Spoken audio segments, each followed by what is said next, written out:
Chinese बहू। Chinese बहू हमारी याद तो है ना आपको? भूले तो नहीं ना? हाँ भाई, थोड़ी देर में ही सही, लेकिन चाइनीज बहू की कहानी आ ही गई। क्या हो रहा है ये देश में? चाइना ने तो आतंक ही मचा रखा है। अरे क्या हो गया? क्यों चाइना को कोसता रहता है? भूल मत, तेरी ससुराल चाइना की ही है। हाँ माँ, पर ये देखना, लड़ाई झगड़े, ये बीमारी, ऊपर से ये देश कितना चालाक है, अंदर न जाने क्या क्या करता रहता है। तभी अंदर से बहू की चिल्लाने की आवाज आती है। अरे क्या हो गया बहू, क्यों चिल्ला रही है? माँ जी, ये देखिए, ये रूस ने यूक्रेन की हालत क्या कर दी है। ऊपर से चाइना में दोबारा लॉकडाउन लग गया है। माँ जी, अब क्या किया जाए? अरे तो तुम लोगों को क्या परेशानी हो रही है, मैं तो यही नहीं समझ पा रही हूँ। वो क्या है ना माँ, हम लोग चाइना जाने की सोच रहे थे, सांगसू के भाई की शादी है। तो क्या? अरे कौन सा उन लोगों के यहाँ भाई घोड़ी चढ़ता है जो बहन काजल लगाकर नेक लगी? माँ जी, उसकी आंखें बहुत छोटी छोटी है, उसमें या तो पुतली रह सकती है या काजल।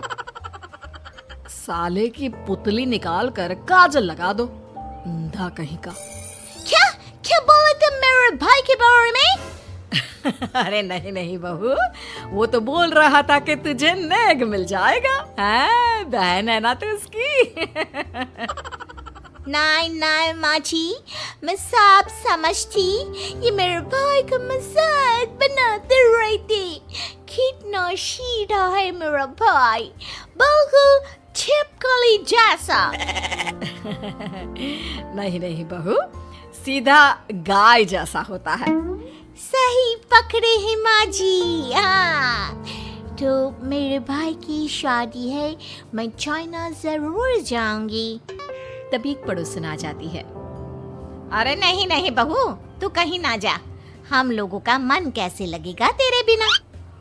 ले बहू, तेरे भाई के लिए ये शॉल रख ले, हमारी तरफ से गिफ्ट कर देना।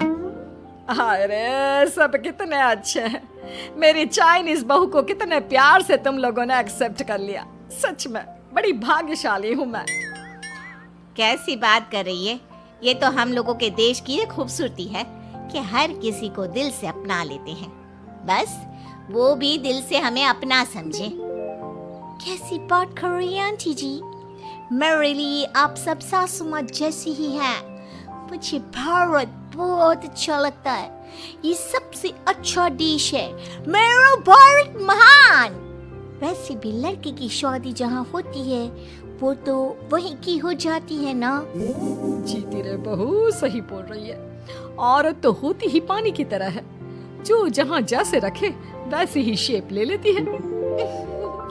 आंटी जी, ये थोड़ा सा ज्यादा हो गया, समझ नहीं आया। नो प्रॉब्लम, मैं चाय बना कर लाती हूँ। फिर क्या, वो दिन भी आ जाता है जब बेटे बहू को चाइना जाना पड़ता है। वहाँ जाकर बहू का भाई कहता है, मेहरबान आ गए, मेहरबान आ गए। मैंने सबको बोला कि सब हिंदी में बात करेंगे, नहीं तो बहन नाराज हो जाएगी। थैंक्स बॉय, हिंदी मेरी भाषा है, आप मुझे उसमें बात करना अच्छा लगता है। आपने जीजा जी से मिलो। ओ बहन, तुम अंदर चलो। सभी बहू को अंदर लेकर चले जाते हैं, लेकिन सांगसू का पति, वो तो बेचारा चाइना के ससुराल के आंगन में अकेला खड़ा रहता है। काफी देर तक जब कोई उसे नहीं पूछता तो वो माँ को घर पर फोन करता है। हाँ बेटा, पहुँच गए ना कुशल मंगल? हाँ माँ, लेकिन सांगसू पता नहीं कहाँ है, वो तो अंदर गई है तब से बाहर आई ही नहीं। अरे कैसी बात कर रहा है? तो तू अंदर चला जा, तू बाहर क्यों है? अरे दामाद है तू वहाँ का, उन लोगों ने तुझे बिठाया, चाय पानी कुछ नहीं पूछा? नहीं ना माँ। तभी सामने से सांगसू आती है। क्यों आप अभी तक तैयार नहीं हुए? और ये बैग लेकर क्यों कमरे से बाहर आए? इसे वहीं रख देते। कमरा? कौन सा कमरा? अरे कैसी बात कर रही हो? जब से तुम अंदर गई हो मैं बाहर ही तो खड़ा हूँ। बहू को बहुत हैरानी होती है और गुस्सा भी आता है। तभी उसका भाई और माँ आ जाते हैं। और सांगसू, अंदर खाना लग गया है। पहले ये बताओ कि मेरे पति को किसी ने खाना या पानी क्यों नहीं पूछा? वो भारत से ससुराल पहली बार आया है, वो भी मेरे कहने पर। उनकी इज्जत क्यों नहीं की? देख बेटी, तूने जबरदस्ती जिद में शादी की थी तो हम लोगों ने कर दी, लेकिन अब तुम ये सोचो, पूरी चाइना में मैं इस इंडियन को अपना दामाद बताऊं? So sorry. हाँ संगसू, और तुम भी चुप रहना, नहीं तो वो लोग मेरी शादी तोड़ देंगे। ओह, ऐसी बात है। कोई बात नहीं, मैं बाहर होटल में रह लेता हूँ, तुम वही करो जो ये लोग चाहते हैं।